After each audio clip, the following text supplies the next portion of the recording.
And welcome to the studios of Triple H 100.1 FM. You are listening to Small Biz Matters with Alexi Boyd. I'm very pleased to be here for another week, giving you fantastic small business education and tips and tricks on how to do your business better. And also, interestingly, today we're going to be talking about how to help others as well, because I think traditionally small business owners tend to be those in the community who are the bastions of the community, those who are constantly offering support, either financially or just someone to have a chat to.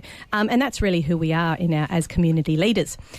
But I think having that issue and having that burden means that sometimes when you're talking to other people, you almost absorb a lot of their issues and problems as well. And I think that can become a little bit overwhelming. We're going to be talking today to Beyondblue and one of our regular speakers, Tim Hoopmann, and of course Patrice O'Brien from Beyondblue. We're talking about Small Business Mental Health Month, or Small Business Month, which is in October, and interestingly, Mental Health Month. So I'm calling it now Small Business Mental Health Month. I've recoined it because it's all about what we do as community leaders to support others, but then recognising when we need help ourselves, and who best to assist us with that than the team from Beyondblue, who have got some excellent resources for both us as the helpees and the helpers of our local community and our business colleagues as well. Welcome to the program, Tim and Patrice. Thanks, Alexi. Thanks very much, Alexi. Well, Lovely thanks, of course, Tim, for you for coming back on the program. You're one of our regular guests talking about mental health awareness, particularly for the small business owner. And I think it's such an important topic. We almost can't talk about it enough. We could do an entire podcast series educating various business owners on how to help each other and how to help themselves. Why are you so passionate about assisting other businesses when it comes to their mental health? I think probably the most important thing is that running a small business can be incredibly stressful. It's unbelievably exciting, but also very stressful. So my passion comes from wanting to help others understand that when the times are tough or when it is quite stressful, that there is help out there. And in particular now, what I love about I think probably the last 18 months or more, is that the conversation has come right to the fore. People are openly talking about mental health in business, not only for yourself, and how to help one another, as you pointed out. And small business do a lot for everybody else, and at times they really need somebody to help them. And so I love speaking about it, sharing stories, and in particular working with Beyondblue. And that's one of your roles in Beyondblue, is that you go out there and you speak to both, I guess you speak to both corporate communities but also small business communities, and you also speak to advisors. And I guess that's what we're a little bit talking to today, is that advisory space, because I guess as a small business owner, we're all advisors. We all, give each other advice. But there's certain members of that community that are real, they have a real opportunity to assist because they've got a finger on the pulse of community of businesses as a whole. Would you agree with that? Yeah, I certainly would agree with that. And as I ran my bookkeeping business for over 10 years, I was dealing with hundreds of small business owners, and at times they were in distress. And if I look back now, a lot of that time I didn't really understand, because I was thinking, are they in distress? Are they just not comfortable with my services? Is there a problem with me? What is actually going on in terms of their business and perhaps their mental health, or mine in particular? So it's kind of a little bit of a conundrum when you sit there and you look at many other businesses and you wonder, I certainly in the past have wondered, is there something wrong with me because I haven't heard from them, their behaviour's changed, and potentially they're struggling with issues themselves. It's almost a double down effect, isn't it? It's, on the one hand, you're wanting to help them, but at the other hand, you're thinking they're pulling back. Is it something about the services that I'm providing that they're no longer comfortable with or assisting with? So it goes to the point that we're going to be talking about later in the program, which is you need to look after yourself as well. It's the whole put the mask on yourself before you help the baby next to you on a plane, which is completely against what you would think of. It also goes against how we behave in our local community as small businesses. We never put ourselves first. Do you think even after the talk in the local community and in the business community now, it's definitely more open? Are we still putting ourselves last, Tim? Do you think that that's still the case? I think it depends on who you're talking to. Some people are doing it really well, and they're understanding that they've got to look after themselves first because they're dealing with so many other small businesses, and then others aren't. So I think one of the reasons that you're not, and I didn't in the past, is I didn't know where to go. I didn't know what to do to perhaps look after myself first. The other thing about that is sometimes that people make you feel guilty for that. They think you're selfish. They think, why are you worrying about yourself first? Shouldn't be looking after me as the client, or me as the employee, or me as whoever else it is that they're dealing with, suppliers, tax office. Shouldn't be looking after everybody else first and then you come last. So there is a real challenge in that area of doing it without feeling guilty or selfish, looking after yourself and then helping others. But where do I go to help myself? But also, where do I go to help others if I'm an advisor? Well, fantastic segue to our other guest this morning, which is, of course, Patrice O'Brien. Now, Patrice, you are in the role of General Manager of Workplace, Partnerships and Engagements for Beyondblue. First of all, thank you so much for joining us on the program. It's wonderful to have an expert of your criteria and your expertise to share with our small business owners where they can get help. Firstly, could I just ask you, why is it that Beyondblue is supporting mental health for small business? Is it a sudden realisation that there's issues that need to be solved, or has this been a gradual process for Beyondblue to come on board? No, it's really been more of a gradual process. And sorry, Alexi, I should have said first, thanks so much for having me here, and it's great to be here. So for Beyondblue, it's really been a gradual process. So Beyondblue will turn 20 next year. Wow. I know, it's incredible. Back in 2000, when we were first formed, Beyondblue really had a look around at where our services were most needed, and at that time we found that one of the places where there was a lot of stigma was in the workplace. So from very early days at Beyondblue, we had a workplace program, but that program has really evolved over the years as, I guess, understanding of more prevalent mental health conditions has really evolved. So when I say more prevalent, I'm talking about things like depression, which Beyondblue originally focused on, and in latter years, both depression and anxiety. So I guess our workplace program really took it to a new level back in 2014 when we launched our Heads Up initiative. And so just so I understand, the workplace, you meaning you were specifically talking to more corporates, or were you just generically talking about workplaces but not really specifying in small business? Yeah, absolutely. So in the early days of our workplace program, the main thing that we did was we ran a training program in workplaces where we would have mental health professionals go into workplaces and talk about workplace mental health at work. We've since stopped doing that because when Beyondblue started doing it, there was very few other programs of that sort, and now there's a lot, which is great. So we kind of went, well, we don't need to do that anymore.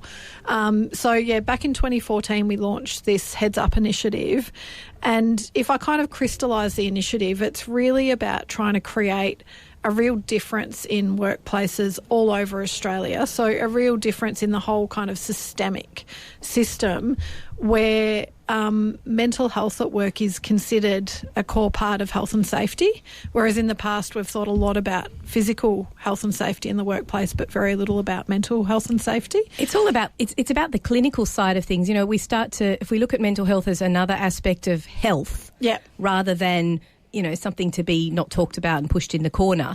And then we can really say, well, that has strategies and there's practical things that we need to do, and it almost destigmatises it in talking about it in that program sense as well, doesn't it? Absolutely. And I mean, one of the things I always say is if you think about physical safety at work, for example, you're not making a workplace physically safe just for the person who's already broken their leg. You're making it physically safe for everyone. Mm-hmm. And the same goes with making a mentally healthy workplace. So when you create a mentally healthy workplace, a lot of people think that you're only making it mentally healthy for someone who already has a diagnosable mental health condition. But that's absolutely not the way we see it. You're creating a mentally healthy workplace for everyone so that if you do have a diagnosable condition, you can be supported to stay at or return to work if you needed some time off. But if you don't, then you can be really thriving at work and be really productive and be in an environment that's good for, not bad for your mental health. So it's much of a bigger picture than that. It sounds to me, when you say bigger picture, it sounds just like that, where you've got a holistic look at everyone there, not just the people working there, but also the people who are looking after them and the business owners. and the people on the periphery and even to some extent, I guess, the clients and the suppliers who come into that workplace. Is that the aim, is to just basically make it more conciliatory and more just a better place to be and to exist? Because we spend 40 hours a week in these workplaces, and this is where, you know, we spend a large proportion of our lives, sometimes more than with our families. Is that why the importance is there to keep everything running smoothly and thinking about mental health as well? Yeah, absolutely. So, I mean, I think Beyondblue really has an approach where we work in big settings where people are every day. So we've got a big program in schools called BU that goes through early learning centres, primary and secondary schools. We've got a big program called Healthy Families, which, you know, it's around, you know, bringing mental health around sort of the kitchen table, if you like. And then we've got a big program in workplaces. So we really think that part of the issue of mental health concerns needs to be solved in those clinical settings, but a lot of it can be solved outside of the health setting altogether. Because if you think about the kind of things that impact on someone's mental health, yes, it can be diagnosable conditions, absolutely, but it can also be where someone's living, how connected they feel in society, you know, whether they're doing something meaningful every day. So there is so much more to mental health than just that clinical aspect. And so I guess Beyondblue is really looking at how we can create a society that, as much as possible, prevents people from becoming really unwell. We absolutely support, and we're doing a lot of work around services when people do become really unwell, but we also really want to look at that preventative and that early intervention. Well, it makes sense as well. Let's look at it purely from a money point of view. I mean, economically, prevention has always been better than the cure. Absolutely, yeah. Tim, let's turn to you now and tell me about what is it that creates this stressful environment in your experience, and also in what you've done with talking to lots of small business owners, that develops a high level of psychological stress? I think, interestingly, if you look at running a business, as mentioned before, it's incredibly exciting. And I know when I got into it, I was completely geared up. I was excited. I jumped into it. I think the reality, though, is that there are many facets of a small business. And so, having worked in corporate before, if you start to look at a small business, you do need to deal with sales, marketing, finance, operations, and HR, or people and teams. So while that's on a much smaller scale, that can often become quite overwhelming. So if you're a really good at bookkeeping and you start a bookkeeping business, you may not be good at some of those other things like getting out and selling to a customer, but you need that to grow your business. So often there are many facets of this business that create higher levels of stress, because people either avoid it, they put it off, they don't know what to do, they feel uncomfortable, and so therefore they head into their small business by focusing only on a couple of areas and leave some of the other areas absent. The other side of it is, one of the experiences I found was all of a sudden you have a team that you're completely responsible for. You must pay them on a regular basis, no matter what's happening in your business. Cash flow, clients coming, clients going. Therefore your reliance on clients is heightened, so you might overreact in terms of overlooking after them for the right or the wrong reasons, or whatever it is. So it's kind of an interesting web that you then have to manoeuvre around. That's stressful, and it can at times heighten your levels of stress, which may or may not lead to anxiety or depression. And is that something that obviously feeds through to the family life and your social life and everything else, and almost becomes an amplification of the problem? Absolutely. And I, when I speak about this through the work I do with Beyondblue, I talk about, in my experience, how I used to bring the problems of the business, because often you're on your own or isolated, bring those, and I would drop them on the kitchen table, literally, every day. And it was interesting because I could literally see myself doing it, but I didn't know how to stop. And so that puts an incredible amount of pressure on, particularly at home, the people that love you the most and want to support you unconditionally. And that can have dramatic effects at home.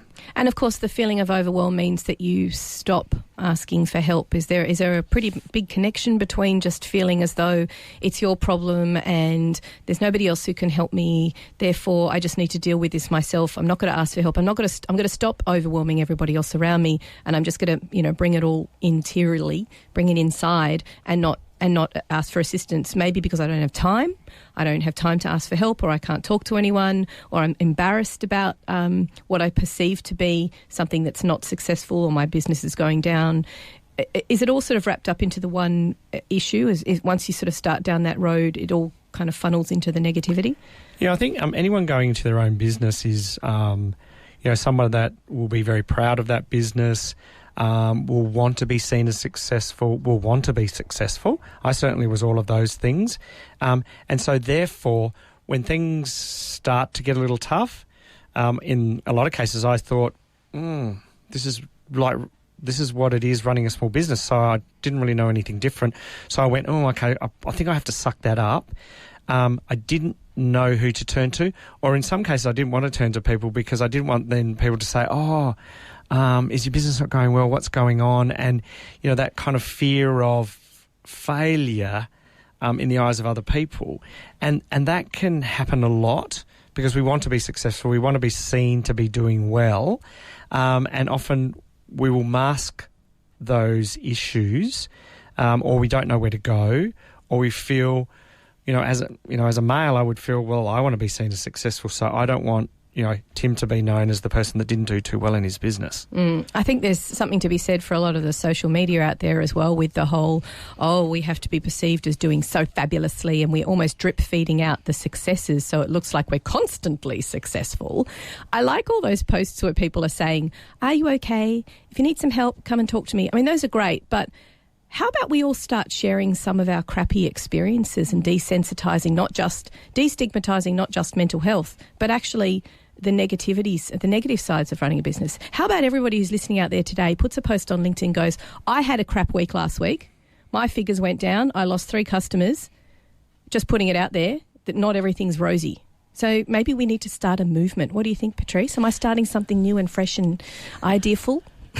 Yeah, look, I think that's a really big thing. So, when we first launched Heads Up, we thought we were speaking reasonably well to small business, but then we started to hear all of those stories of all of the things that Tim's just described, and we realised that we really hadn't nailed it. So we've been on a bit of an approach then to really understand small business, and that's one of the topics that comes through a lot, that, when you hear the word entrepreneur, you kind of think of this incredibly successful person. I find that so amusing. I have to say, 20 years ago, you said entrepreneur, people went, are you unemployed? And these days it's like they have entrepreneurial courses at university now, and it's hilarious, the turnaround. Yeah, absolutely. But the reality is that most entrepreneurs try several things before they hit that successful one, but that reality doesn't get shared a lot. So I think we've got to find a good balance. Like, I think it's really important that people talk about what's real. And I think particularly in the small business community, the more that people open up and talk to others around them the way that Tim does, and many who I've now come across do, the more that will change the culture of the community. You still want to celebrate successes, and you still want to give people hope. So, you've got to be careful things don't get too negative, because there is hope and there is opportunity. But I think you've also got to be really real with people. And I think one of the really important things is if people are entering into this, that they can get some very real advice about what it's like, and that they enter into it knowing that it's going to be tough, and that they enter into it planning, not only planning how they're going to run the business and how they're going to do social media or marketing, or, what accounting software they're going to use and all of those things, but planning how they're going to look after themselves. Yeah, that's very, very important. Yeah. Absolutely. We're going to take a quick break here on Triple H 100.1 FM. When we come back, we're going to talk some practical strategies about how you can help yourself and help others through the Beyondblue and the Heads Up websites. There's lots of great things there. And we're going to talk a little bit more about Small Business Mental Health Month. You're listening to Triple H 100.1 FM with Alexi Boyd. We'll be back after this. And that's what we're talking about exactly today. We are speaking about Small Business Mental Health Month, which I have now renamed October as. Yay me. And just before the break, we were speaking to Patrice O'Brien from Beyondblue about the sort of strategies that Beyondblue has put in place and the reason why they're now targeting, or have been for the last couple of years, targeting small business. And it's come across from the workplace is a generic place, and you're beginning to recognise the need to support small businesses, not just through workplace, but also the business owners themselves. So that's the journey that you've been on. Tell me about the Heads Up website and what sort of resources are there to help small business owners. Yeah, so after we first launched and we started to get some feedback that we hadn't really got small business owners, what we started to do was do a lot of consultation and talk to small business owners to find out what they needed and what that meant to them. So the website's got some great resources. One of the things it's got is just a series of case studies from real-life small business owners talking about things within their own businesses and the way they've handled different situations. Because one of the things we heard from small business is we want to hear from people who we can recognise ourselves in, which is a pretty human experience. So they're great resources. Also, just before the break, I started talking about that importance of planning, and we were lucky enough to do some work with the Victorian Small Business, the Office of the Victorian Small Business Commissioner, because they'd done some really beautiful planning around how you can actually plan around looking after yourself as part of developing your plan. So we've used that tool and adapted it, and you can get that off the Heads Up website, and that can really help you to develop a plan around not only all those other things about your business, but around how are you going to look after yourself, and what are you going to do if you get sick, and how are you going to manage that, and starting to plan some of those things in advance. So it's almost incorporated into your business plan. Correct. That you actually have this segment which is, how am I going to look after myself? Exactly. Are they fairly practical? Are they kind of like, having targets of walking for half an hour a day, or having walking meetings, or, trying to be a bit more physically exercising, maybe doing some yoga or some breathing activities? Is that what we're talking about when you implement it in the business plan? Yeah, look, I think the thing is that it is very individual, because what works for one thing won't necessarily work for anyone else. So obviously small business owners are no different to anyone else. All the things that are good for your mental health, things like, having a good diet, exercising, having great social connections and support, all of those things apply to small business owners as well. But certain people will know that there's certain things that might be kind of triggers for them that make them a bit more stressed, or, that might be things that they just know are really particularly good for them. But then with these kind of plans, it also gets people to think about things like, what do you do if you get sick? How do you manage your customers that day, or your clients that day?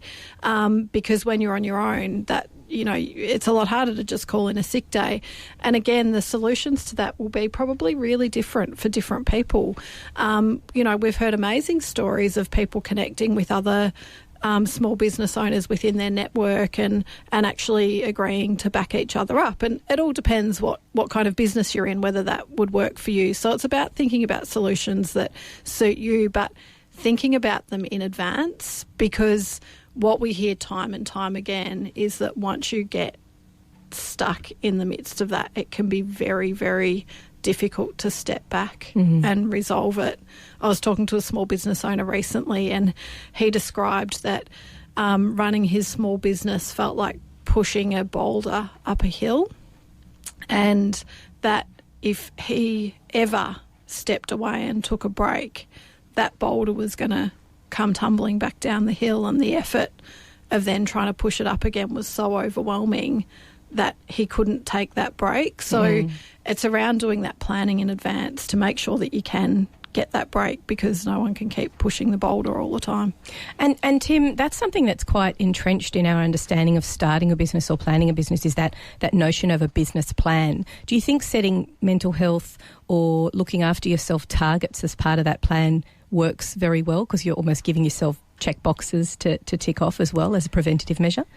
It's really interesting, because if I think back to most of the business plans that I've worked on or downloaded from even government, all of those, there wasn't really anything in there about mental health. So if I look back, it's like everything's about, what sales you're going to do and how you're going to do marketing. And yes, there'll be a component around people, but generally it'll be like how much are they going to cost you.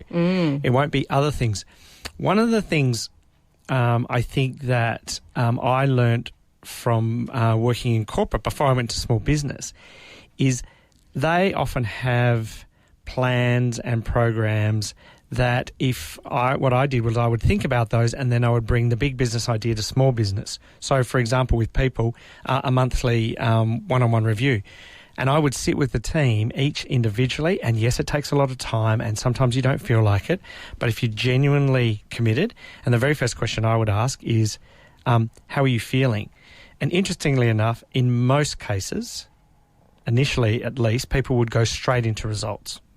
These are my results from the month. I'm like, okay, well, how about we go back? Feeling is about emotions. What was good or bad this month? The interesting thing about that is often you would find out things in advance, that they are unhappy, that a client was doing something inappropriate, or in fact that they were thinking by the end of the year that they would move on. So having those conversations in that regard is good. So back to your point about the business plan, I think it's really important to have in there some ideals around how you're going to take care of your team. The other interesting thing is that millennials will push people like myself who've grown up in a different era to act differently. They'll want flexibility. They'll want to work from home. They'll want different hours. Money is often not the key driver, whereas in a lot of cases we think. So it's really quite fascinating. And for me, certainly, I've worked with some amazing millennials, and I think that they're truly amazing, and they've taught me a lot. But I think back to your business plan, we've got to be able to put in there differences around people. What are we going to do to help them, to make them feel comfortable? You've got to allow them to be excited about coming to work every day. And that might mean adjusting your thinking. And it sounds to me like, one of the key messages you're saying there is communication is key. You've got to keep those lines of communication open to find back and feedback from them whether or not they are happy.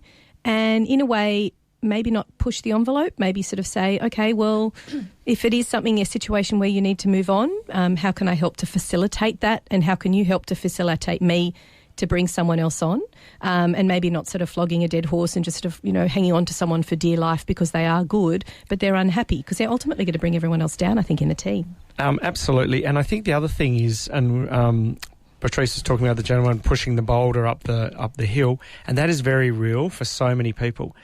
But how about as a small business owner, you make yourself indispensable?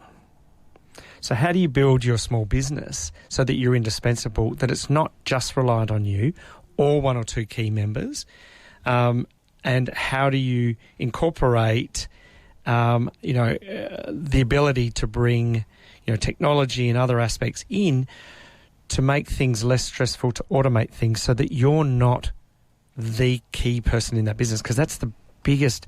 That keeps people awake at night. Well, speaking of keeping awake at night, can you give me some indicators in your experience and also talking to small businesses, both of you? What are some of the triggers that people should be aware of if they are sort of beginning to slide into mental health issues? Patrice? Yeah, as a small business owner, I guess, specifically. Of course. I think one of the important things to be conscious of about mental health is that we tend to think of it as very black and white, like well or unwell, but actually like physical health, it's on a continuum. And, with our physical health, sometimes we know that we haven't been to the gym as much as we should lately and that sort of thing. And then we can get back into it and we feel a bit better.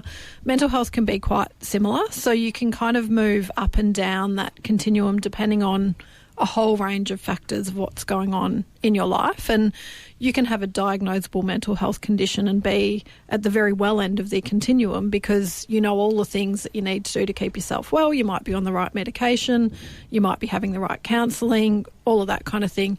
You can have no diagnosable mental health condition but have a bunch of things going wrong and you can be at the other end of the continuum. So I think it's just important to create that kind of context for people. And so the kind of things that might suggest that you're kind of moving down to that more negative end of the continuum might be that often it can be that you have really intrusive thoughts, so that you just can't switch off from thinking about work, that it's just there all the time, even when you start kind of dreaming about it. Kind of like the negative thoughts. Negative thoughts, or even just not being able to stop thinking about it, going over and over things that in a way that isn't sort of purposeful, or you're not getting any outcome from it. Trouble sleeping is a really big one. A loss of appetite. Feeling, not getting the same enjoyment out of things that you normally would, not looking forward to things as much that you normally would, flattened mood. The way you respond to people, like if you're kind of suddenly a bit shorter with people, a bit more impatient, all of those kind of things can be signs. I found when I was going through postnatal depression in particular that it would get into sort of end of year 1, year 2, and I'd go, I can't remember the last time I actually belly laughed. Like, I can't remember the last time that I really felt joy. I'd almost sort of forgotten what it felt like, and I was just sort of on a treadmill of drudgery and not enjoying anything or any aspect of my life. Is that, Tim, I think probably most small business owners can think, yeah, I can think of a time when I've been feeling that way as well. What about all the other pressures that we experience as small business owners? People suddenly leaving the business or losing a major client or having a financial downturn. Are those necessarily triggers we should be looking out for, or does it come back to what your attitude is towards them when they happen? Well, a couple of points. One, I think, so just back to what Patrice was saying, one of the things that I learned about mental health is it is a continuum.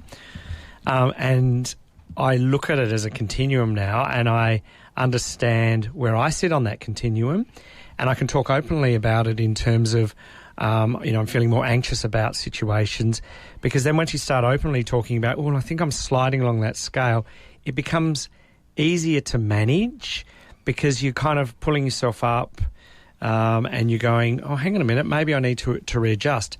But back to triggers, I think they're different for everybody. And I think as a small business owner, one of the things that you could do in part of your business planning is to work out what your triggers are. It took me a while to get there, but certain things, and I've spoken about this before, not getting paid on time. I know that that's a big issue in small business, but that is something that I really can't deal with, and I will slide along to the red on the mental health scale really, really quickly.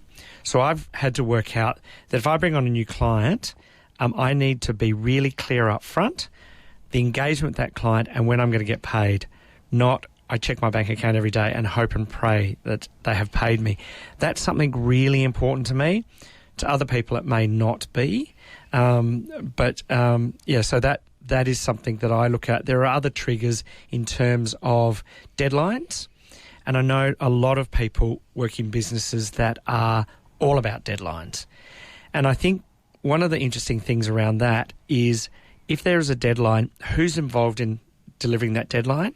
And I think one of the other things, and for me as well, is really being clear what the customer's responsibility and what yours is, because I watch so many businesses, and I've been in the past, praying and begging and hoping that you'll get the information you want so that you can deliver what you're engaged to do.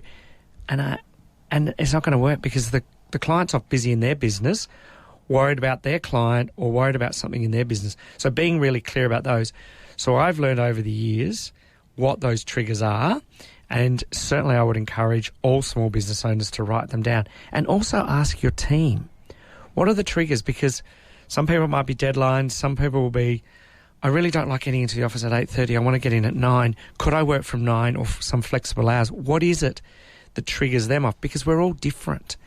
And you can run a really successful business if you're open to those discussions. I absolutely love that. I love the fact that you're thinking to yourself, what is it that really sets me off and makes me anxious and concerned? And what can I put in place? Because guess what, guys? There's apps to help you with payment times, and there's legal teams out there who can help you write really strong contracts that mean that you can sit back and say, well, actually, it's in my contract that I need to be paid 50% up front. So you need to do that before I begin work. And then you can sit back and say, but it's not me, it's the contract. So I think putting things in place in a practical sense, but you have to recognise what your I guess, predominant issues are that put you down the other end of the scale. And Patrice talking about a scale, that's a great way of looking at it, because I've always thought of mental health as a spiral, and I think that's a really scary, almost a scary visual to have in your head. But if you think of it as a sliding scale, which is horizontal, then there's no fear of falling. And the other thing about that is then you'll allow yourself to move on that scale rather than I'm really healthy or I'm not. And I think, I can see myself sliding along the scale with different things because, there are stresses in life, whatever you're doing, whatever business you're running. But if you allow yourself to move within the boundaries that are relevant for you, then it takes the pressure off yourself. Give yourself a bit of a fair go. And I think if nothing else today, I want the listeners to be thinking of their mental health as a horizontal sliding scale, because I've just had an epiphany in my own mind that thinking of it as falling down means you have to claw back up, and it's harder to get back up. But if you think of it as just moving, fluidly from one end to the other, and like you said, Tim, different things cause different levels of stress. So when it comes to this aspect, I'm a bit more stressed, but then this aspect in my life, I'm happier. So we've got multiple sliders. So it's like sliders on a guitar strings or something nice like that. I think there's one thing that's always really important to say when we talk about that continuum is that there are some times, like mental health is still an illness, and there are some times that for all of the good planning and all of the strategies in the world, tragically, sometimes people will still become really unwell. And I think it's really important to say that, because if we've got listeners at the moment who are sitting there thinking, I don't want anyone listening to us to think, oh, could I have done more? No. Sometimes it's really awful, but sometimes the reality is that, depression, anxiety can hit really hard, and it can be challenging in those moments. But I think the message that we've got here is that small business owners, from my experience, are generally really good planners and really good problem solvers. And so if you apply that planning and problem solving to your own well-being and to recognising your own triggers and to planning solutions around those up front, you give yourself the best chance of not ending up at that pointy end. We're going to take a quick break here on Triple H 100.1 FM, and when we come back, we're going to talk a little bit about what you might be able to do if you're in an advisory role to other businesses. You're listening to Triple H and across the Community Radio Network. This is Small Biz Matters. We'll be back after this. Have you seen the latest edition of the Hills to Hawkesbury Living magazine? There are great new sections on local living legends, together with history and photos from the past. Their What's On section will let you know about local events. There's the much-loved TV guide, and the classifieds will link you to the best trades and services in the area. For over 33 years, the Hills to Hawkesbury Living has been the magazine for the community, and now a proud station sponsor. And you're back in the room with Triple H 100.1 FM. My name is Alexi Boyd. You're listening to Small Biz Matters. If you've missed any of today's program, you can, of course, catch up via iTunes or wherever you get podcasts, plus on smallbizmatters.com.au, where you can listen to over 150 podcasts. And we have yet to repeat a topic, because you, as small business owners, will know there is so much to learn. So today we're talking to Patrice O'Brien from Beyondblue and Tim Hoopmann, who's one of our regular guests, a Beyondblue speaker and very passionate about supporting small businesses in their mental health journey. Just before the break, we were listening to the idea that your mental health is on a sliding scale, and it's not. It's very much horizontal. It's no longer just thinking about things as sliding down and coming back up again. Patrice, talk to me about how Beyondblue is working with advisors to be able to assist other small business owners if you recognise that people are having difficulty. Yeah, so the way that we ended up doing this work around advisors, Alexi, was, as I mentioned, when we realised that Heads Up wasn't quite hitting the mark, we started doing a lot of consultation with small business owners, and we've had a lot of incredible people who've given us amazing advice, and people like Tim. And one of the things that they said to us that we heard a lot very consistently was, we've got enough on our plate. don't expect us to go looking about information about our mental health on the Heads Up website or,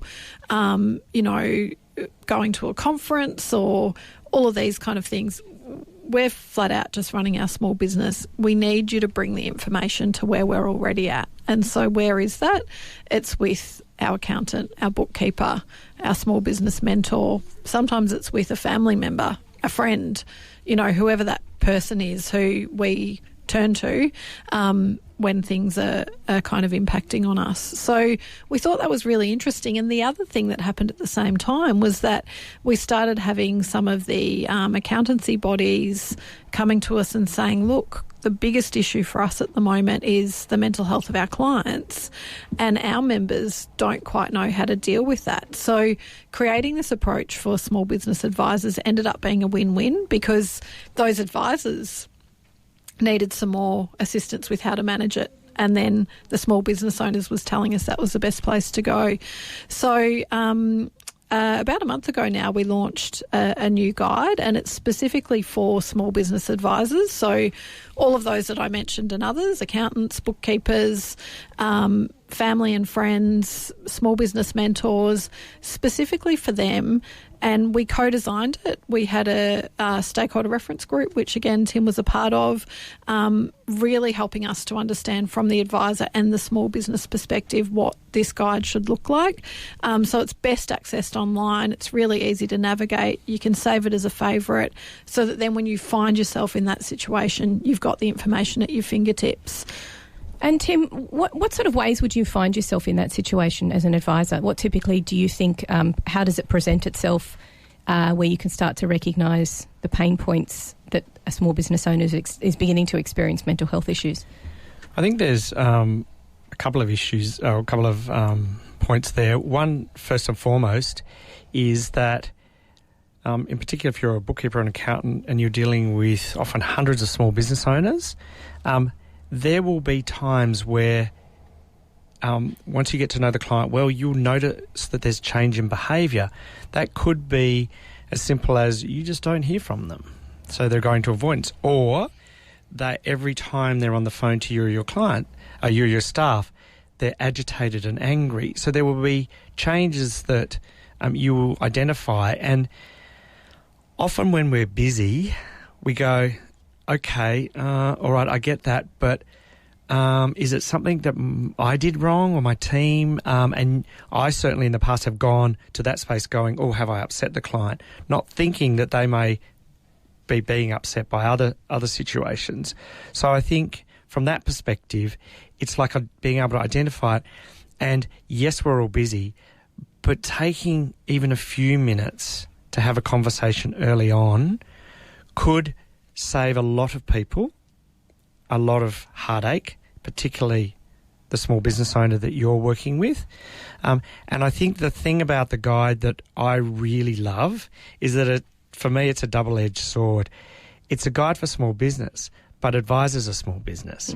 So one of the things that I loved about it was looking at it and reading it as a small business owner about myself and looking at changes in behaviour. And I remember a number of things going, I now understand where that behaviour came from and why I was feeling like that.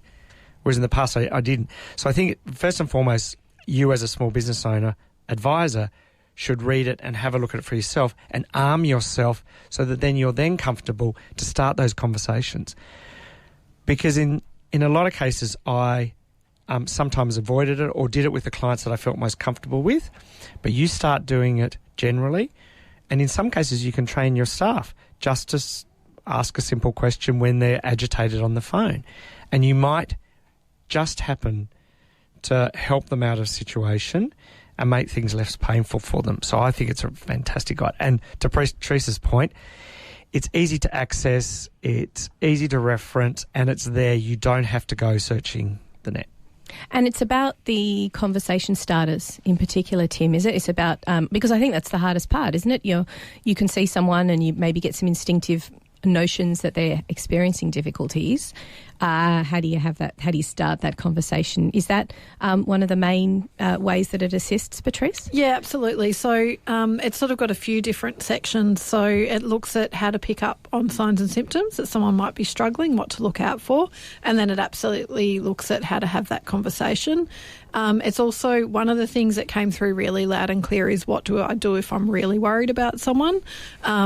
Really at that kind of pointy end. So it's also got some really good advice around what to do. The I word, the intervention word, is that? Yeah, absolutely. Right, So okay. it's got some information about what to do if you really think someone might be at risk, and what you can do in those situations as well.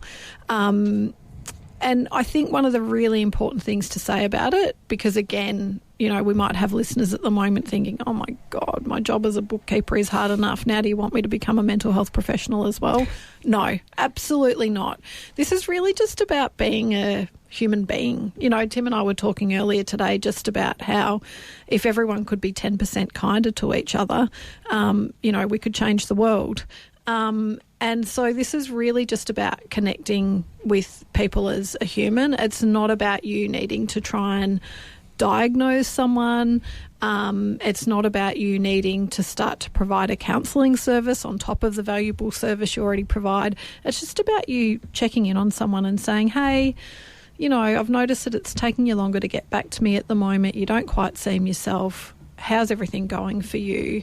Listening. Going into that conversation without any sense of stigma or discrimination, and then through the guide knowing where to point people for the right help. And that sums it up beautifully because, like you said, there would be that fear of concern of, oh, God, there's one more thing. I hardly think that's a value add, these sort of conversations. But looking after yourself is so important as well, looking after yourself first and foremost so that you're comfortable with having these conversations too. Look, I'd like to thank both of you so much for coming along to the program. You can of course, find lots of information via the headsup.org.au/healthy workplaces for small business. There's lots of great resources there for both yourself and those people that you advise, and also your small business community that you're an integral part of, that you, the conversation starters and the way you can help and the way you can look after one another. Tim, thank you once again for coming on the program. You're always full of valuable information and experience to share with the listeners, so thank you. Thank you, Alexi. And Patrice, thank you for coming on and representing Beyondblue as well and talking to us about the policies and procedures and everything that you're doing to support small business, because you're just making a better small business community through these programs. That's a pleasure. Thanks for having us. Okay, you've been listening to Small Biz Matters with Alexi Boyd. We'll be back next week with another excellent guest. Thank you so much for joining me. Of course, as I mentioned, if you'd like to catch up, you can catch up via our podcasts on iTunes and Spotify and Podbean and wherever else my fabulous IT consultant puts them. There's over 150 of we have yet to repeat a topic because there's so much to learn. But don't feel overwhelmed, because today is all about feeling relaxed and being in the right place on your horizontal scale. You've been listening to Small Biz Matters with Alexi Boyd on Triple H and across the Community Radio Network. We'll see you all next week.